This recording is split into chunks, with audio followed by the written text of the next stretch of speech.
David Parfitt, Donna Gigliotti, Harvey Weinstein, Gwyneth Paltrow, Ed Zwick, and Marc Norman at the 71st Academy Awards, March 21, 1999, from RexShutterstock. Harvey Weinstein was rocking on his heels, a crumpled Oscar speech hanging from his tuxedopants pocket, his golden statuette placed on the stage floor like a cumbersome suitcase. The hulking studio head loomed behind his producers as they spoke, before he elbowed Ed Zwick out of the way to grab the microphone.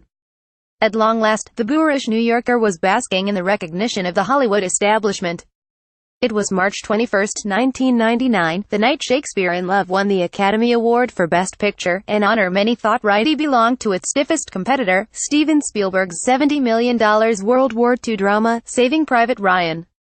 That Weinstein's film was in the hunt at all against such finely calibrated Oscar bait was proof that his signature innovation, bringing the rough-and-tumble style of political campaigns to the state and clubby Academy of Motion Picture Arts and Sciences, could work.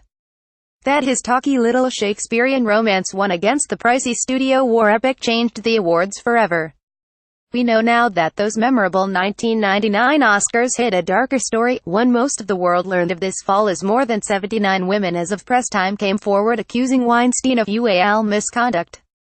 Long a pet topic of Oscar obsessives and industry insiders, it is impossible to revisit the 1999 Oscars and not see the campaign now as Weinstein's bully masterpiece. "The is still great," said Mark Gill, Miramax's L.A.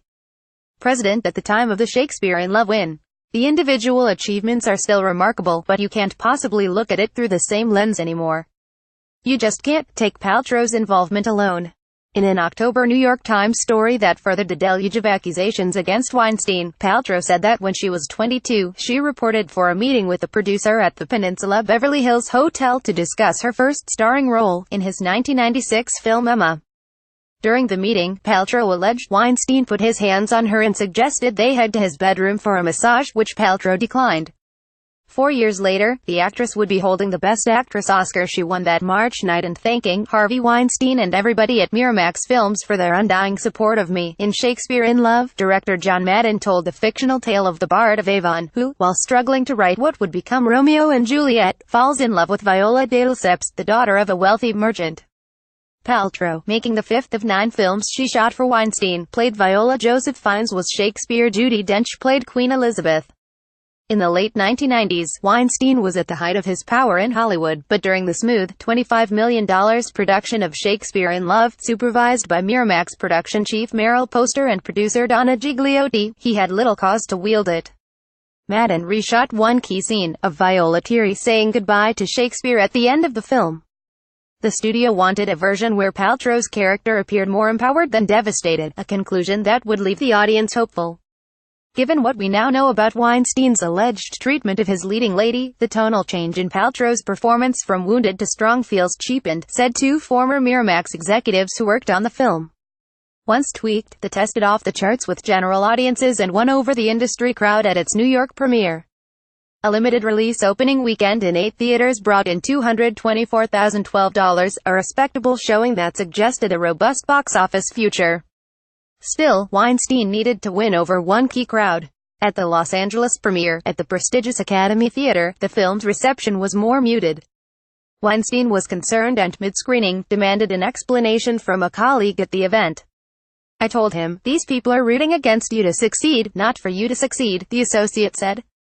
Paltrow, Weinstein, and Minnie Driver after the 1999 ceremony. Weinstein's challenge was to win over skeptical Academy members.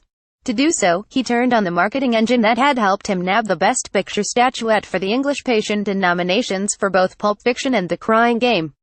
Only this time Weinstein was going up against Hollywood royalty and Spielberg, nonsense marketer Terry Press, Ben at DreamWorks, and a film that had been the frontrunner since July. By the time Shakespeare in Love opened in limited release, on December 11, 1998, Saving Private Ryan had been in theater for nearly 5 months and was well on its way to making $481.8 million worldwide. "We hadn't yet had the situation where the grubby little people from New York dared to threaten the kings of Hollywood," said Gill, describing Miramax's method of campaigning as hand-to-hand combat in the form of screenings, parties, and non-stop publicity. "We used to joke that working at Miramax was like working at a tiny labor camp with a nice lobby." Weinstein strong-armed the talent into participating in an unprecedented blitzkrieg of press. It all began with Harvey, said one publicist with a client in the film. I don't remember ever feeling pressure like that from other studios. He was like, can you do these radio call-ins all morning? He calls the clients directly and guilts them. He really was kind of a beast. Gill confirmed the studio's reliance on relatively cheap publicity. This was not saying to the stars, okay, you can go on a couple of talk shows to open the and do a weekend of interviews at a junket and thanks so much for helping. Gill said, that was just good morning. You've got 3 more months of shaking hands and kissing babies in you. It all began with Harvey. I don't remember ever feeling pressure like that from other studios.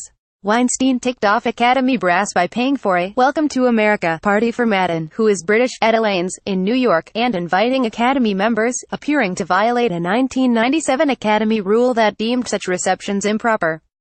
He also deployed numerous consultants to lobby the members, and started negative whisper campaigns. They tried to get everybody to believe that Saving Private Ryan was all in the first 15 minutes, said press.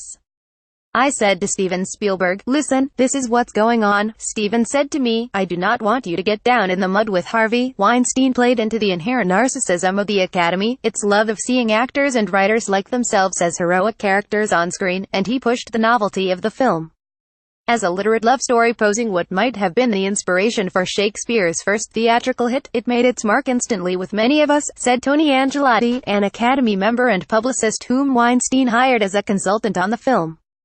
It was also, at its heart, about the creative process, and, taking that a step further, analogous to the filmmaking process, scenes from Saving Private Ryan and Shakespeare in Love.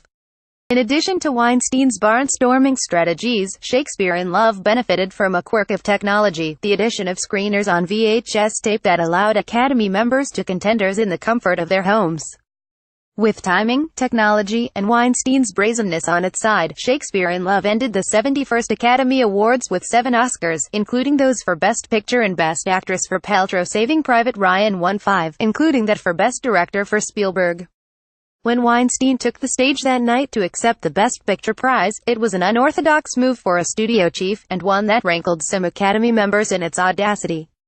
He delivered a speech thanking a roster of collaborators, including his brother, Bob, my partner and best friend every day. Despite the conventional pushback, Miramax's Shakespeare campaign became a model going forward. The whole apparatus for campaigning became a cottage industry. Press said, Harvey gave birth to it. It was this blanket commitment of resources. It was the first time, at least for me, that negative campaigning and trash-talking somebody else's became de rigueur. Gill confirmed that the negative speak was part of Weinstein's plan, and doesn't apologize for it. Did it sway the voters? Maybe, but there's no question that it was done and it may have made the difference, Gill said. Nearly 20 years later, Bob Weinstein would advocate for Harvey's firing from the company the two had built together, and the Academy would break with its long-standing tradition of ignoring members' private behavior.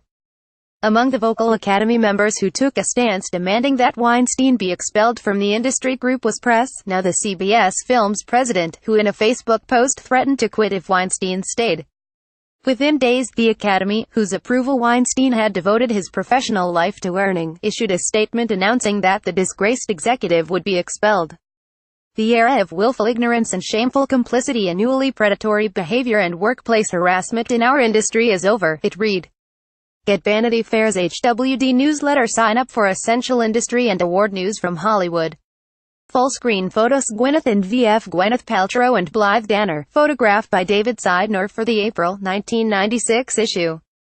Photographed by Annie Leibovitz for the April 1995 issue. Photographed by Mario Testino for the September 2000 issue. Photographed by Mario Testino for the September 2000 issue. Photographed by Annie Leibovitz for the March 2004 issue.